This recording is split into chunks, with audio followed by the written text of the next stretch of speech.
Long History's Random UK Prime Minister of the Week, number 46, Harold Wilson. Black and white and colour.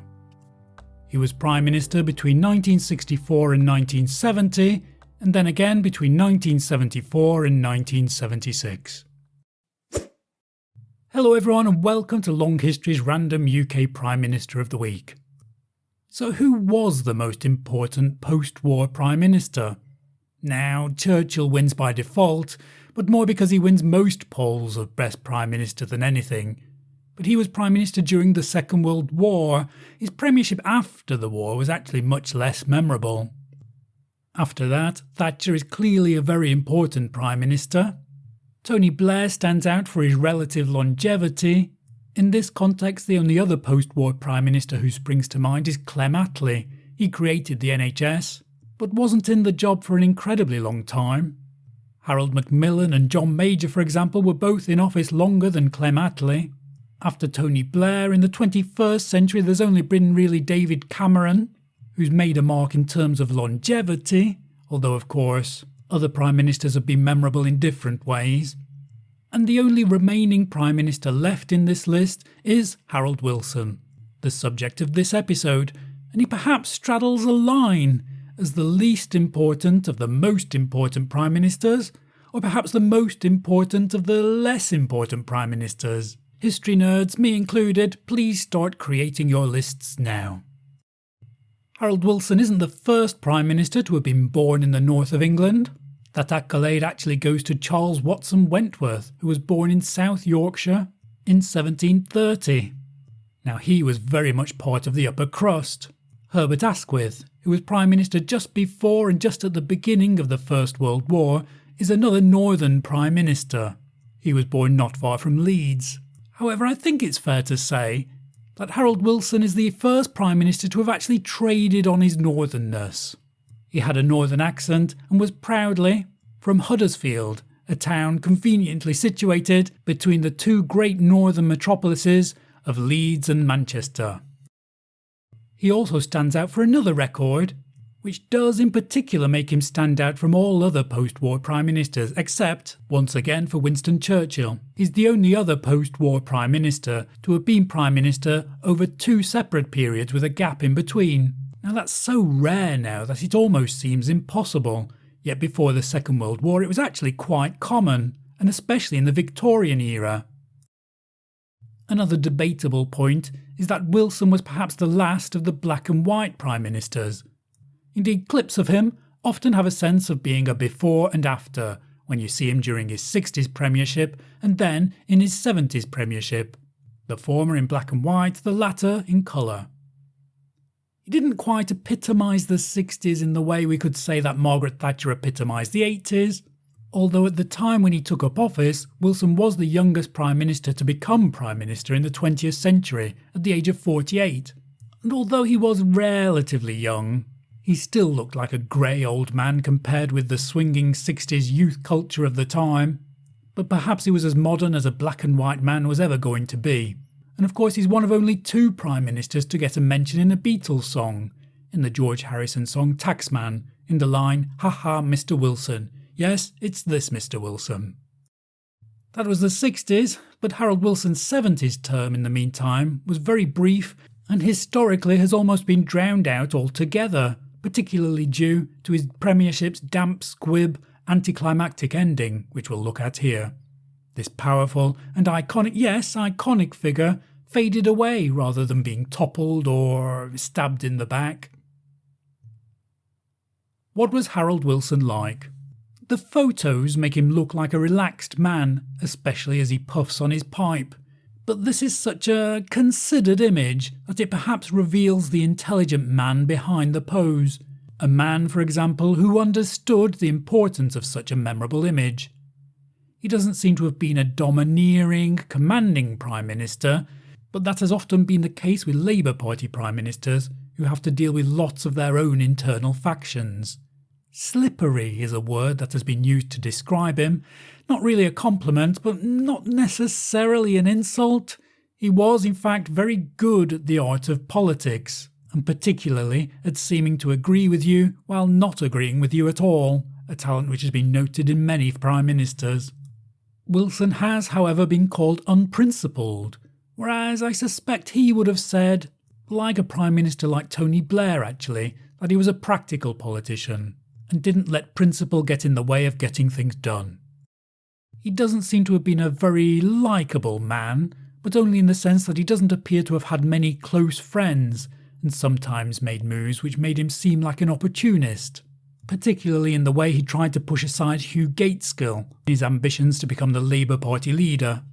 On the other hand, he liked to be seen as an outsider in politics, using his relatively non-establishment background to his advantage, making it clear that he was sticking to his roots and was making no attempt to reach the upper classes. It was an attitude that fitted the more egalitarian times of the 1960s. Harold Wilson married Mary Baldwin, famously a poet, in 1940. They had 2 sons. What was the historical background? The Cold War, of course, was in full swing in the 1960s as 2 great philosophies battled each other. This was an era of communist countries that no longer exist, such as East Germany, Czechoslovakia and Yugoslavia. If you remember those countries, you're of a certain age. The Cultural Revolution in China began in 1968. The Prague Spring took place in the same year. These were eventful times. Despite the boom in pop culture, these are seen as years of decline in the UK for many reasons. The country's retreat from empire had begun after the Second World War, and it continued during the 60s, with many countries celebrating their Independence Day during Wilson's tenure, including the Maldives, Guyana, Botswana and Barbados. What was happening in the US at the time? Well, of course, the United States were embroiled in the Vietnam War, a war which, strikingly, the UK stayed out of, with Wilson arguing that British troops were already overcommitted elsewhere.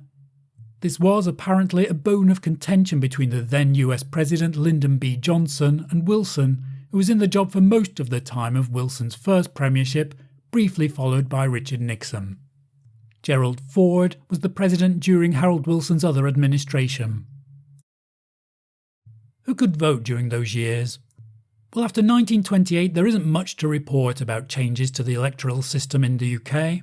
However, Wilson's premiership did involve one change, which was a reduction in the voting age from 21 to 18, and that was passed in 1969. What was Harold Wilson's background? He was born in Huddersfield, as we've said, in 1916.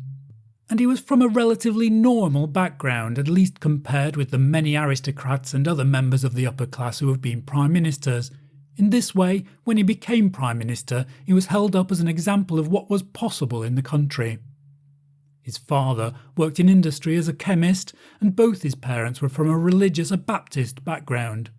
Wilson went to 2 grammar schools. These were schools that existed at that time, whose students all had to pass certain entrance exams, which would ultimately give them more of a chance to succeed in academia, along with all the positive benefits of that, than their peers who didn't pass the exam.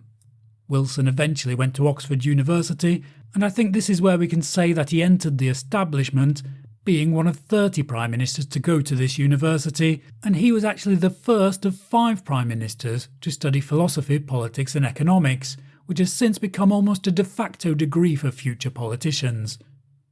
During the Second World War, after graduating, he worked for the civil service in the coal industry, and then, in 1945, he became a Labour MP. This was the time when Clem Attlee's Labour Party was in government. Wilson joined the cabinet in 1947, when Attlee gave him the title President of the Board of Trade. Wilson became Shadow Chancellor of the Labour Party in 1956, and this was when Hugh Gaitskell was the leader of the party. Now, he never became Prime Minister, but Wilson was clearly eyeing up the top job, not least when he tried to take over Gaitskell's role in 1960. Fate did actually, in the end, give Wilson a helping hand. He clearly wanted the premiership, and when Gaitskell suddenly died in January 1963, Wilson won the leadership contest that followed. That was early 1963, and in October of the same year, Harold Macmillan, the Prime Minister at the time, there's an episode of Long History about him, resigned from office due to ill health. This dramatic event was soon overshadowed by another dramatic event, however, John F. Kennedy's assassination in November.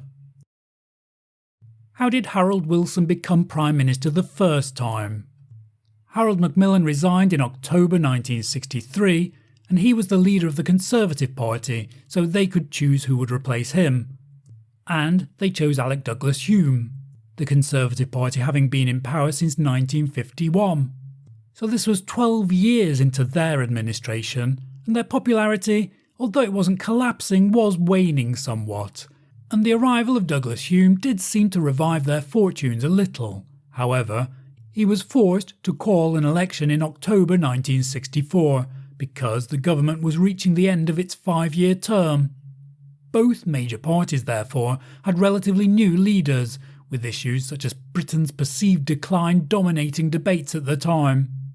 In the election, the Conservatives actually did better than expected, but nevertheless Harold Wilson and the Labour Party won, just as the 60s were beginning to swing.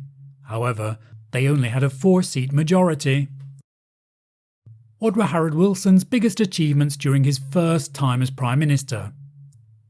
He was specifically elected as a candidate who would modernise the UK. He spoke of the white heat of a revolution in science. He was faced, however, with an overvalued pound, and he put together a plan which was known as the National Plan in an attempt to deal with this without devaluing the pound. With this national plan in hand, almost 18 months after the previous general election, Wilson went to the polls once again, in an attempt to increase his majority and shore up his power. He took a punt on the British public, and this often actually doesn't work. See Clement Attlee in 1951, Edward Heath in 1974, and most recently Theresa May in 2017. In this case, however, the bet did pay off, and Wilson increased his majority to 98 seats. This time he'd been faced with the new leader of the Conservative Party and future Prime Minister, Edward Heath. So we had the summer of love after this, but economically things weren't going well.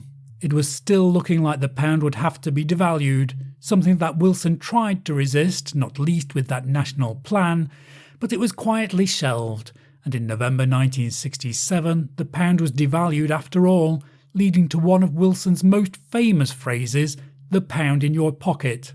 You'll be able to find that speech on the internet somewhere, and in that speech he claimed, somewhat disingenuously actually, that despite the devaluation of the pound on the money markets, the pound in people's pockets wouldn't change at all. Despite the economic turmoil, Wilson headed a very reformist government. Significant steps were made to reduce censorship, to end the death penalty, reduce discrimination, and to decriminalise male homosexuality and abortion. Now these were during Wilson's watch, but they're particularly attributed to the Home Secretary at the time, Roy Jenkins. If anything, it shows that governments really can, change things. Apparently one of the things that Wilson was most proud of was establishing the Open University. Perhaps it's completely unknown outside the UK, but within the UK it's very famous as a university that exists in the cloud before the cloud even existed actually. In the 60s it was all done by post, and now I guess it's done over the internet. House building also had a boom during Wilson's premiership, and an incidental detail, the breathalyzer was introduced in 1967. So ultimately, Wilson's 1960s premiership has a bit of a dual reputation, which is perhaps why it's not so easy to sum up as some Prime Minister's terms are. There was a lot of reforms on social issues, but everything was rather a mess when it came to economic issues. So why did Wilson stop being Prime Minister the first time? Well, as we've hinted at, these were unsteady times, and although the phrase "it's the economy, stupid" wasn't coined until the 1990s, the perceived lack of control of the economy by Wilson ultimately worked against him when he held a general election in 1970. Wilson had called the election when Labour appeared to be getting a boost in the polls, but nevertheless Edward Heath gained a majority of 30 for the Conservatives in that election. It was quite a surprise to many, reminding pundits never to believe the opinion polls. Nevertheless, it wasn't a terrible loss, and so Wilson held on to his role as the leader of the Labour Party. The economic turmoil only continued and even worsened under the Heath government, leading Heath to call another general election in February 1974. Politics at the time was getting very messy, and Labour did win that election, but they actually won with fewer votes than the Conservatives, and they didn't have an overall majority. This unstable situation led to Wilson holding yet another election a year later, when he did gain a very small majority of only 3 seats this time. Now, with all the Brexit mess of the 2020s, people struggle to remember how and when the UK actually entered the European Common Market. Under which Prime Minister did it happen?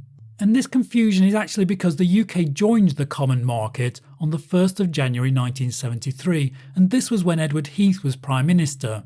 But a referendum is often mentioned, and this referendum didn't actually take place till 2.5 years later, and that was in Harold Wilson's second government. So in a way, both the Conservatives and Labour had a hand in Britain entering the Common Market. And that referendum is probably the most notable event in Harold Wilson's second term as Prime Minister. This tenure ended rather strangely and rather uniquely, actually. Some Prime Ministers are pushed aside, others flop in general elections, but Harold Wilson resigned, saying that he'd never wanted to spend too many years in the job. In retrospect, it's been said that during his second time in the job, he found he'd lost enthusiasm. He wasn't terribly old at the time, and certainly there've been much older Prime Ministers, but it has been said that he was ageing badly, showing signs of Alzheimer's even then, and he was getting apparently increasingly paranoid, more broadly said to be a general feature of politics at the time. He was also said to be relying just a little too much on his political secretary, Marcia Williams. When he resigned in 1976, it came as something of a surprise, but ultimately it seems that he was just a bit been there done that about being Prime Minister. After he left the Premiership, he did stay on as an MP for a while, and he would live a relatively long retirement, passing away in May 1995. Why should we remember Harold Wilson? He was, until Blair, the longest-serving Prime Minister yet. On the negative side, if the Labour Party has a reputation for being unable to manage the economy, unfortunately, Wilson didn't help with that image. Nor was he, however, the one who created that image. He was arguably the first explicitly Northern Prime Minister. It's interesting that despite having a reputation for not being a man of strong principles, he was nevertheless in office when many reforms were passed. His partial decriminalisation of homosexuality, for example, was a momentous moment for many. This slippery man kept the UK out of the Vietnam War, and when he held a referendum about the UK's future in Europe, it didn't lead to years of chaos and did close the debate, at least for a time. Despite the messiness of those years in politics and the economy, Wilson does stand out as a constant figure, able to keep a lid on the various factions in play at the time.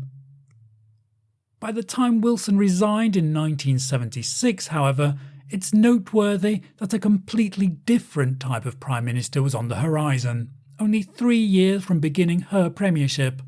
A sign that Wilson's perceived slipperiness, his balancing of various interests, his lack of a strong direction was on the way out, to be replaced by a much more top-down approach to politics. Thank you for listening, everyone, to this episode of Long History's Random UK Prime Minister of the Week. I hope you enjoyed that. Please remember, as always, we're well aware that there are many contentious issues here from beginning to end. So please forgive us for any mistakes and any major clangers, and remember that this is only a springboard for you to do your own research. If you did like this episode, please do give it a like, please share it with anyone who might be interested, and don't forget to explore your podcast provider or our website longhistory.net for our other episodes about random UK Prime Ministers. Thank you everyone for listening. This was Random UK Prime Minister of the Week, number 46, Harold Wilson, black and white and colour. Goodbye.